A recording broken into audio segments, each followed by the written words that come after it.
আল্লাহ তার কুদরতি লইলে প্রত্যেক মানুষের দুনিয়া জমিনে দেয়। হ্যাঁ, ব্যতিক্রমী দুই একজন মানুষ সকল আছেন। হযরত আদম আলাইহিস সালাতু ওয়াস সালাম রে আল্লাহ তাআলা তার কুদরতি হাত দিয়ে বানাইছে মাটির টুকরা দিয়া। হযরত হাওয়া আলাইহিস সালাতু ওয়াস সালাম লাগি আল্লাহ তাআলা একটা সিস্টেম করছে। হযরত আদম আলাইহিস সালাতু ওয়াস সালাম এর জিসিম থেকে বদন থেকে তানে বার করছে। হযরত ঈসা আলাইহিস সালাতু ওয়াস সালাম রে হযরত মারইয়াম আলাইহিস সালাতু ওয়াস সালাম আপনার গড় থেকে জন্ম দিল, বাবাও লাগলো না। সুবহানাল্লাহ। বাকি আস্তা পৃথিবীর মানুষের আল্লাহ তাআলা তার সিস্টেমে দিছে। এই সিস্টেমটা হইল একজন বাবা একজন মা, এর মাধ্যমে আমরা দুনিয়া জমিন হয়েছি। তার কথা সালাম হোক আমাদের দেওয়ার আমরা জিসিমের মালিক আমরা নাই। এই জিসিমের মালিক কে আল্লাহ সুবহানাহু ওয়া তাআলা। এখন মালিকর দেওয়াই বডি আমরা আমানত হিসাবে পেয়েছি। বলে না আপনারা তো যদি কোনো মানুষে কোনো সামান তৈরি যায়, মুসলমানের কর্তব্য হইল, ইসলামী দায়িত্ব হইল এ আমানতের মধ্যে খেয়ানত করতো না। এখানে বুঝিনি আমরা। আপনার কাছে টাকা কথা যদি কোনো মানুষে আমানত তৈরি যায় তাহলে আপনার লাগে জায়েজ নেই এই আমানতের মধ্যে নয়সা করা। আপনার তো গুনাহ করলাম, জায়েজ নাই। সারা উলামায়ে কেরাম বলতে বয়ানের মধ্যে করেন, আমরা সবাই জানি না এই কথা। মাতুলে সবাই এই হিসাবে আল্লাহ তাআলা আপনারে আমার প্রত্যেকরে যে বদন দিলা আমার কাছে ইবা, এই যে জিসিম দিলা, এই জিসিম আমানত হিসেবে দিছেন না।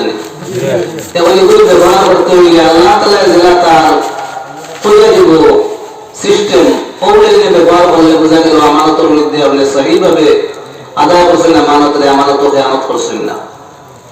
আর যদি এগুলোর মধ্যে ব্যতিক্রম করেন সেটা বোঝা গেল আমানত খেয়ানত করলাম। এর লাগি আল্লাহ তাআলা কোরআনে কারীমের মধ্যে আর হাদিস যেটা হইল কোরআনে কারীমের তাফসীর বিশ্লেষণ ব্যাখ্যা ইশারার মধ্যে যে হে ইনসান বলে হে মানুষ বল তোমার মালিক তোমার খালিক আল্লাহ সুবহানাহু ওয়া তাআলা, তান তুমি ইবাদত করো, তান আপনার কথা শুনো, তুমি মানো, তানে মাবুদ মানো, কারণ তাই খালিক। কোনো আওলাদের লাগি জায়েজ নাই মারে বাবারে সিজদা করা, ইবাদত করা। মা বাবার লাগি ইবাদত করা জায়েজ বলে কোনো আওলাদের লাগি মা বাবারে সিজদা করা জায়েজ নেই ভাই। সিজদা করা জায়েজ নাই, ইবাদত বন্দি করা জায়েজ নেই, শিরকি। আপনি ইবাদত বন্দি করেন কার করতে একমাত্র আল্লাহ তাআলা। ও আল্লাহ তাআলা কোরআন ও হাদিস যেটা হলো আল্লাহ নবী তাই লাগি আপনার কোরআনের সারে তার মাধ্যমে আর কোরআনের মধ্যে আল্লাহ তাআলা ইনসান বলে ডাকে আর বলে আমার বন্দেগী করো, তোমরা মালিক নও আমি, তোমরা খালিক আমি, তোমরা দেওয়া বদন আমি আমানত হিসাবে দিছি, তোমরা খেয়ানত করিও না রে ইনসান বল। যদি খেয়ানত আমানতের মধ্যে করো কাল কিয়ামতের দিন আমি খাড়া খাড়া তোমার কান্দে সওয়াল করব, উত্তর দিয়ে দিতে পারতে না, যার ঠিকানা হিসেবে তুমি দুজকের মধ্যে যাইবে। নাউযুবিল্লাহ। ভালো হলো ও আল্লাহর বন্দেগী ইবাদতের পরে ইনসানের মাঝে কেয়ামতের মানুষের মাঝে ইনসানের মাঝে সবচেয়ে বেশি হক আল্লাহ তাআলা রাখছে মা এবং বাবা, যারা মাধ্যমে আমরা দুনিয়া জমিনে হইতে আইলাম। আল্লাহ তাআলা বিভিন্ন জায়গার মধ্যে কোরআনে কারীমের এবারে দিয়া ফরমান জারি করছে বলে হে বান্দা হে বান্দি হে ইনসান জাতি তোমরা আমার বন্দেগী করো, আমার ইবাদত করো। সাথে সাথে বলছে মা এবং বাবার লগে তুমি দুনিয়ার মধ্যে ভালো ব্যবহার করো। সুবহানাল্লাহ। হাদিসের মধ্যে আয় একজন সাহাবী আকায়ে নামদার জনাবে রাসূলুল্লাহ সাল্লাল্লাহু আলাইহি ওয়াসাল্লাম খিদমতে মুবারাকার মধ্যে হাজির হয়ে বললেন ইয়া রাসূলুল্লাহ আমি খার খিদমত করতাম, আমার ভালো শুরু করলে কোন মানুষ দুনিয়ার জমিনের মধ্যে বেশি হকদার? তখন আকায়ে নামদার জনাবে রাসূলুল্লাহ সাল্লাল্লাহু আলাইহি ওয়াসাল্লাম ফরমায় ও আল্লাহর বান্দা তুমি তোমার মার খিদমত করো। সুবহানাল্লাহ। এই সাহাবী জিজ্ঞাসা করলেন ইয়া রাসূলুল্লাহ এর বাদে আমি কার খিদমত করতাম? আল্লাহ নবী বার বলল আমার সাহাবী তুমি তোমার মার খিদমত করো। সুবহানাল্লাহ। সুবহানাল্লাহ। এই সাহাবী 3 নম্বর আবার জিজ্ঞাসা করলেন ইয়া রাসূলুল্লাহ 3 নম্বর বার আমি কার খিদমত করতাম? নবীজি 3 নম্বর বার আবার বললেন তোমার মার খিদমত করো সুবহানাল্লাহ। এই সাহাবী জিজ্ঞাসা করলেন ইয়া রাসূলুল্লাহ 4 নম্বর বার আমি কার খিদমত করতাম? আল্লাহ নবীজি বললেন তোমার বাবার খিদমত করো। এর বাদে তোমার কুটুম্বের মাঝে বেশি করিম দিন আছেন দান তুমি খিদমত করো। আমার ভাই হল আপনি লক্ষ্য দিয়ে আমার মা বলল হল আপনারা লক্ষ্য দেখুয়া আল্লাহ নবীজি এই প্রশ্নকারী সাহাবীরে 3 বার বলে মা খিদমত করতা বইলা মার সেবা করার কথা ফেলে বইলা নবীজি 3 বার বলে ভাই হল এই কথা কইছিল কারণ কোরআন কারীমের মধ্যে আল্লাহ রাব্বুল আলামিন ইনসান জাতীয় করে নসিহত করছে আল্লাহ তাআলা ফরমায় ووصينا الإنسان بوالديه إحسانا حملته أمه كرها ووضعته كرها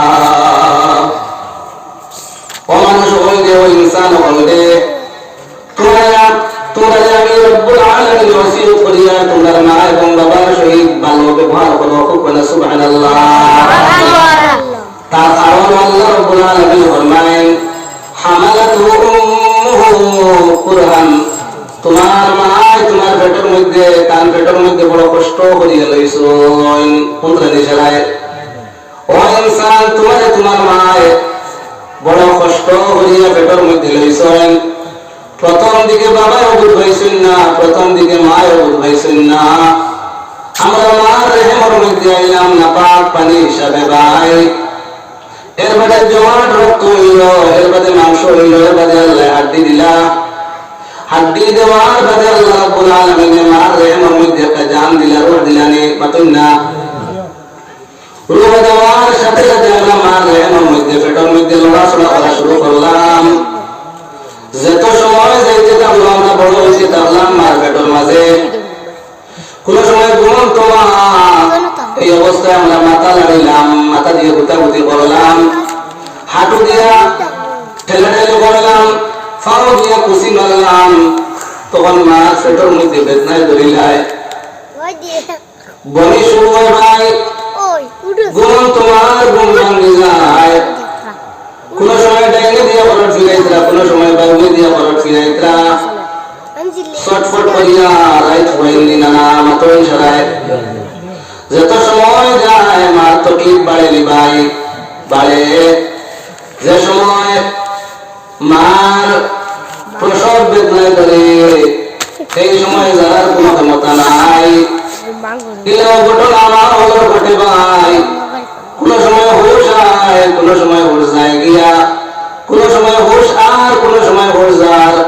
এই সময় মায় দুনিয়ার জমিনের হায়াতে জিন্দগির মায়া ছাড়ি দেন। আল্লাহর বান্দির সাথে সাথে গলার যে চেইন আছে, হাতের মধ্যে যে খাস আছে, শরীরের মধ্যে অহংকার আছে, তার সারা দাবি ছাড়ি দেন। ছাড়িয়া কই ও আমার স্বামী আপনি সদকা করো, আলিম ওলামা হল জামাইয়া খতম পড়াও, আমি বাঁচবো কিনা বুঝবেন না আমার সন্দেহ করে। এই ধরনের খতম হল পড়ানি হয়নি ভাই। ও হয়তো আপনাদের আমাদের প্রত্যেকে আমাদের মা বলে বড় কষ্ট করিয়া দুনিয়ার জমিনে দিলা। আমার আল্লাহ রব্বুল আলামিন ফরমাইতে ওয়াসাইনাল ইনসানা বিওয়ালিদাইহি ইহসানা। ও ইনসান বলে তোরা আমি আল্লাহ রব্বুল আলামিন ওসিয়ত করিয়া তোমার তোমার মা বাবার লগে তুমি ভালো ব্যবহার করো। কারণ তোমার মা বড় কষ্ট করিয়া তোমার পেটে লইছেন। হামালাতহু উম্মুহু কুরহান ওয়া ওয়াযাআতুহু কুরহা। আর তোমারে দুনিয়ার জমিনের মধ্যে তোমারে মায়ের জন্ম বড় কষ্ট করিয়া দিছেন জানি।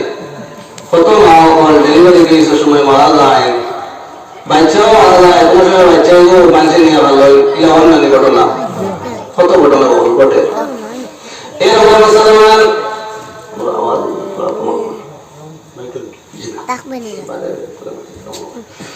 আমার দোস্ত হল, আমার বুজুর্গ হল, আমার ভাই হল, তোমরা লক্ষ্য দিবা মাতার দিকে। এমন যে বাচ্চা আমি ওই আপনি ওই ছোট্টবেলার যে সময় মার ঘর থেকে আমরা গেলাম, জন্মের বাদে আমরা খানি লাগাইলি পাতই না, খানির দরকার। জন্ম হওয়ার বাদেও খানির প্রয়োজন।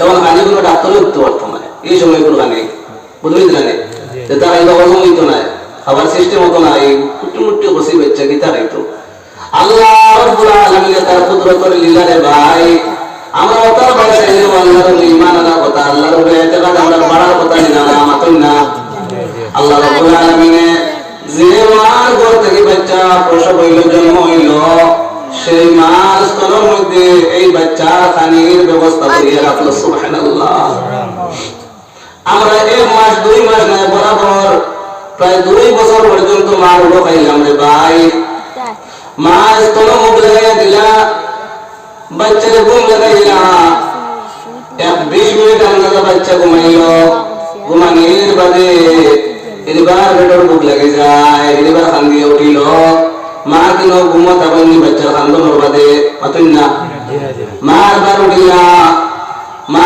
10 মিনিট আরো খাওয়াইলা বাচ্চা আধা ঘন্টা পরিমাণ ঘুমাইল এবার দেখা যায় বাচ্চা খান দিয়ে উঠে মা লগে লগে আপনার খোঁজা বইন বাচ্চারে এবার খাওয়াই 5 থেকে 6 ঘন্টা বরাবর আমরা বেটা মানুষ সকল পা খবর ঘুমাইলাম বরাবর দে ভাই কিন্তু ও বাচ্চার মা বাচ্চার খান্দন বরদাস্ত করতে পারেন না উজাগরি করলা ঘন্টাকে ঘন্টা গেল উজাগরি করিয়া সারা মিলে 1 ঘন্টা মা ঘুমাইছেন কিনা সন্দেহ আছে যে সমস্ত রাত আমরা ঘুমাইলাম হিসাব করিয়া দেখা যায় 5-6 ঘন্টা আমরা ঘুমাইছি কিন্তু মা আবুইতে 1 ঘন্টা উপরে ঘুমাইছেন কিনা সন্দেহ আছে মা ঠিক নেই বুঝুন না ও যে আমাদের কত কষ্ট করিয়া যে মায়ের পেটের মধ্যে রইলা কষ্ট করিয়া দুনিয়ার জমিনের মধ্যে আপনার মায়ের জন্ম দিলা এর বাদে কষ্ট করিয়া আপনাদের দুধ খাওয়াইলা ও লাগল এই মা এবং বাবা তুমি নাফরমানি করিও না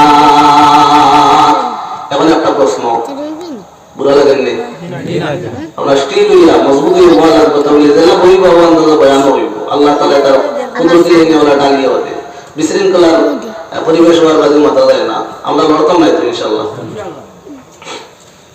একটা প্রশ্ন হইল এখন যদি মা যদি মুশরিকা হইয়া থাকে বাবা যদি মুশরিক হইল বেদিন হইল আগুন পূজারি হইল এমত অবস্থায় আমি মনে করেন কিছু সমঝদার হয়ে গেলাম গিয়া আমি ইসলাম ও ইমানটা কবুল করে নিলাম করিয়া বললাম তো আমার মা বাবাই বাদ কাম কতরা আল্লাহ নাগর মানে কতরা মায়ের নাগর মানে কতরা আমি মার কোনো খেদমত করতাম না সেবা করতাম না মার কথা শুনতাম না যাই যাই বলে